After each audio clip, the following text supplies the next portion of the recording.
ఇప్పుడు మనము గజాలా చికెన్ మరొక వంటకం చేసుకుంటున్నామండి.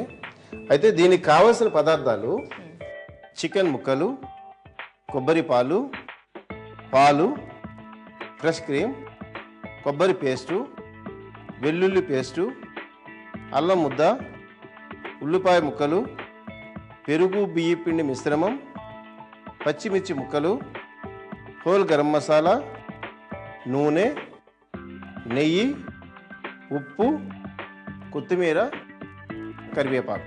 ఇప్పుడు ముందుగా స్టవ్ వెలిగించుకుందామండి.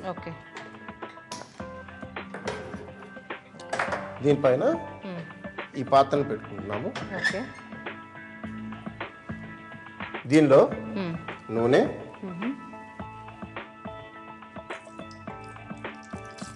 ఎంత approximately 2 table spoons 2 to 3 table spoons.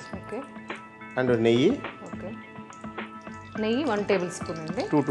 2 spoons 1 to 2 spoons. రెండు కూడా బాగా రిచ్గా నెయ్యి బాగా క్రీమ్లు బాగా వేసి చేస్తున్నారు నవాబుల్ కోసమేనండి.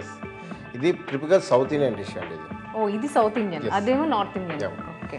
దీనిలో ఉల్లిపాయ ముక్కలు ముందుగా మనం వేస్తున్నాం. ఓకే.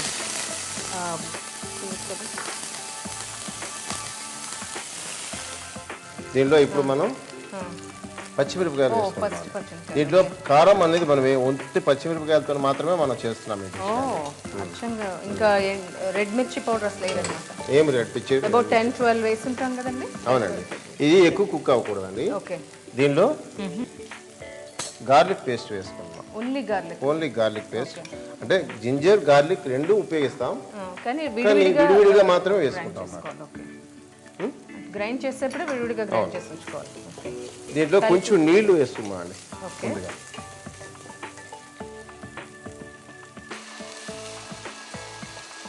వెల్లుల్లి పేస్ట్ తర్వాత కాస్త నీళ్ళు వేస్తున్నాం. మరి ఇప్పుడు చికెన్ వేసేస్తారా లేకపోతే దీని తర్వాత ఉప్పు అది వేసిన ఫ్లేమ్ హైలో పెట్టుకున్నాము. ఓకే. దీనిలో చికెన్ ముక్కలు వేస్తున్నాము. వేరండి ఫస్ట్ ఉప్పు కూడా వేద్దామండి.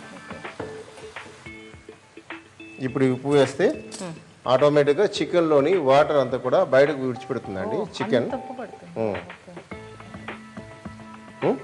సుమారుగా 1 స్పూన్ ఉప్పు వేసుకున్నాను. ఉప్పు వేసాక కొంచెం నీరు వస్తుందంట. కొంచెం కుక్ అయినాకే కోకోనట్ పేస్ట్ అన్నీ కూడా ఇప్పుడే వేస్తామండి. మిల్క్ మాత్రం తర్వాత వేస్తాం. కోకోనట్ పేస్ట్ వేసుకుంటున్నాయండి. Dry coconut paste almost 100 grams అనుకుంటారు. ఇది వేసుకున్నాం కదండి. దీంట్లో కాస్త మరి కొంచెం నీళ్ళు పోద్దాం. ఓకే.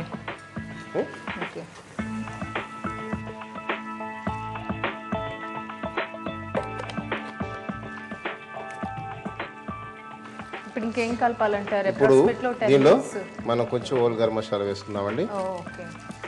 ఆకులు అలా వేసేయాలండి. అంటే దంచక్కర్లేదు. దంచితే ఇప్పుడు చెప్పాను కదా వైట్ గ్రేవీ అండి ఇది నలుపు, అందుకే హోల్ గరం మసాలా కూడా నేను తక్కువ ముందుగా వేయలేదు. ఇది కూడాను కర్రీ లీవ్స్ వేస్తున్నాను. మరొకసారి కలుపుకున్నాను. ఫ్రెష్ క్రీమ్ ఏమో లాస్ట్ యాడ్ చేస్తారు. ఇప్పుడు కోకోనట్ మిల్క్, ఈ కోకోనట్ మిల్క్ని ఇప్పుడు యాడ్ చేస్తున్నానండి. ఒక 50 ml కోకోనట్ మిల్క్, ఒక 50 ml కొబ్బరి పాలు. దీని తర్వాత అదే బాగా రిచ్ అని అంటున్నాను కదా, అన్ని కొబ్బరి పాలు, ఫ్రెష్ క్రీములు, నెయ్యి, మామూలు పాలు మనం ఇంట్లో వాడుకునే పాలు అన్నమాట. ఇది ఒక 50 ml వేస్తున్నాం. ఓకే. బాగా తెల్లగా వస్తుంది అన్నమాట. సో ఇది వేసిన తర్వాత ఒక 2 నిమిషాలు మనం మూత పెట్టుకుందామండి. ఓకే. కదల్చకుండా కాసేపు అట్లా ఉంచాలి. మూత పెట్టుకున్న తర్వాత ఇది జనరల్గా స్పైసీ ఉండదండి. ఇది దీనంతా మనము దీంట్లో వేసినటువంటి ఇంగ్రీడియంట్స్ అన్ని కూడా రిచ్గా ఉన్నాయి సరే, చాలా ఎంజాయ్ చేస్తూ మనం తినొచ్చు ఈ చికెన్. ఇప్పుడు మనం మూత తీసి చూసుకుందాం.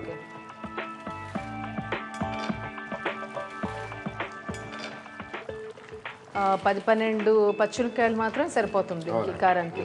ఓకే. చిన్నపిల్లలు పెద్ద స్పైసీ ఉండదు కనుక చిన్నపిల్లలు కూడా బాగానే తింటారు. ఓకే. ఇప్పుడు క్రీమ్ వేసుకుంటున్నామండి ఫైనల్గా. This the last ingredient.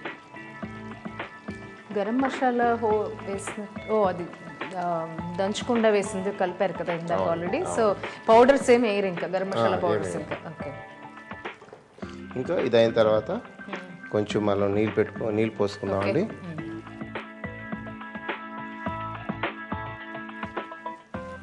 కొంచెం ఆఖరిగా మనం ఇందాక చెప్పాను కదండి, ఒక స్పూన్ 1-2 స్పూన్లు పెరుగులోని హాఫ్ స్పూన్ బియ్య పిండి కలుపుకుంటే ఈ విధంగా తయారవుతుంది. ఇది మనం ఇంట్లో వేసుకుంటాం. అంటే కొంచెం గ్రేవీ థిక్నెస్ వస్తుంది. అండ్ పెరుగు ఉండడం వల్ల ఇంకా ఎక్స్ట్రా ఫ్లేవర్ కూడా యాడ్ అవుతుంది. ఇప్పుడు అన్నీ దీంట్లో పడిపోయినాయండి. దీంట్లో ఫైనల్గా కొత్తిమీర వేసుకుందామండి. వేసుకొని మనం మూత పెట్టుకుందాము. ఇంకెంతసేపు ఉండాలంటారు? ఇది ఒక 5 నిమిషాలు అయిపోయిన తర్వాత మూత తెరుస్తూ మనం సర్వింగ్ చేసుకుంటామేను. గజాల చికెన్ రెడీ అయింది. మూత తీసి చూద్దామండి. ఆల్మోస్ట్ రెడీ అయిపోయిందండి. ఓకే.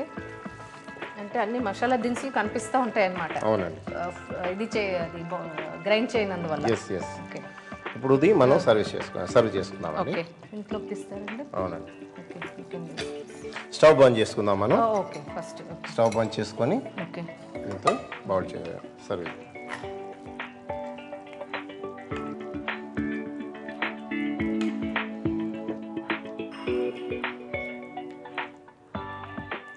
చాలా టేస్టీగా ఉంటుందండి ఇది ఫుడ్.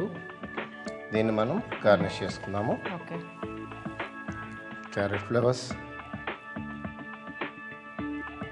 అండ్ పుదీనా. గజాల చికెన్ తయారు చేసే విధానం చూశారు కదా.